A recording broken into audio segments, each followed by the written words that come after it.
So, if you didn't know, Twitch streamer Emiru ended up dropping a massive nuke on Mizkif. But first, as you may have heard, Emiru was sadly assaulted at TwitchCon.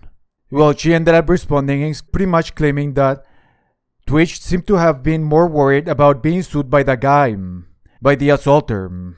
But basically, Twitch was trying to make sure that the guy that assaulted me didn't sue them, which meant that the police were not able to work on the case right away. So yeah, I got a call about that on, I believe it was Monday, from the San Diego police. They were like, yeah, we're working on the warrant, but like right now, that's like all we can really do, but like we're trying our best, just like want to let you know, we're gonna keep in the loop and everything. But anyway, she ended up dropping a massive nuke on Mizkif. Today, I'm finally gonna be opening up about the psychological and domestic abuse, stalking and harassment, sexual assault, and threats of blackmail that Mizkif has done towards me, and some of these issues which are still ongoing. For the entirety of this year, I've attempted to separate myself from him and not talk about him at all, and not talk about this issue, and just not make it a public thing. What the hell? Now, she ended up talking and making a lot of claims, but to be honest, these were the most impactful ones. Now, first she talked about how Mizkif would allegedly throw water bottles at her, and even his phone, which ended up giving her a black eye. He would throw bottles, like plastic bottles with liquid in it, not like glass bottles, at me, despite me telling him like I didn't like it and it scared me and I bruise very easily. He would throw his phone at me. I would tell him, you know, it scared me, I don't like it. And one time it even hit me in the eye, which caused me to get a black eye, but he always, you know, was like, oh, it's an accident, and I was like, oh yeah. Then she talked about something that some people are calling rape, some others are calling sexual assault, while some others claim that it wasn't that bad because Mizkif ended up leaving. So yeah, we were just talking and I was crying a lot. He started to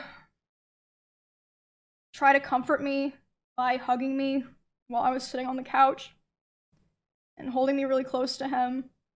And when this was happening, we hadn't talked in quite a while, and I'm usually very uncomfortable with being touched a lot by people that I'm not in a relationship with. But I let him hold me while I was crying. And he started kissing me in my face, and I let him do it. I was still sobbing a lot. And then, suddenly, he tried to climb on top of me and aggressively shoved his hand down my pants. And, I screamed. Yeah. And when I screamed, he jumped off me like a cat, like. And, instead of apologizing or checking if I was okay, he said, I feel weird now. I feel like I did something wrong. I have to go. And he immediately left my house while I was still crying, without, checking if I was okay or anything. And at the time, I was still making excuses for him, and I was still afraid of causing trouble for other streamers around us. There was also this. And at the time, he also would more often do things like going, like if we were driving in the car together, he would be going like 150 miles an hour. And like one time he even said like, well, now we're both gonna die, like threatening to kill both of us. And this wasn't like even necessarily because of me or like because of something I did a lot of the time. Like one of the times that it happened, it was because we were just getting food and he was on his phone and he saw that Mr. Beast had put out a video, and Mr. Beast had invited another streamer, and he was like, oh, Mr. Beast invited this guy to his video, not me. And I was like, oh, well, you know, like, huh, yeah, I guess so. Which led to him going 150 miles per hour in the car and talking about killing himself while doing it. Wow. When your friend starts driving at 150 kilometers per hour and said Mr. Beast didn't collab with me. Yeah, that is funny. That is a funny meme, but the situation's still really fucked up.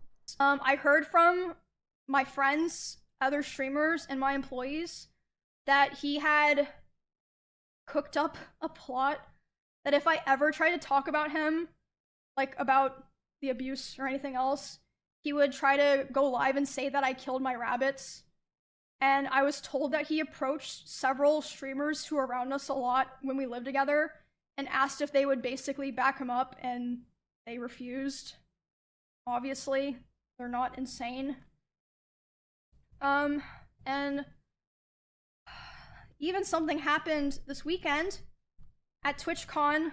One of my employees told me he went up to them and he threatened them, saying, if Emmy ever tries to talk about me, I will destroy her. Whatever that means. Yeah, what does that mean? Well, what do you think, guys? Let me know in the comments down below.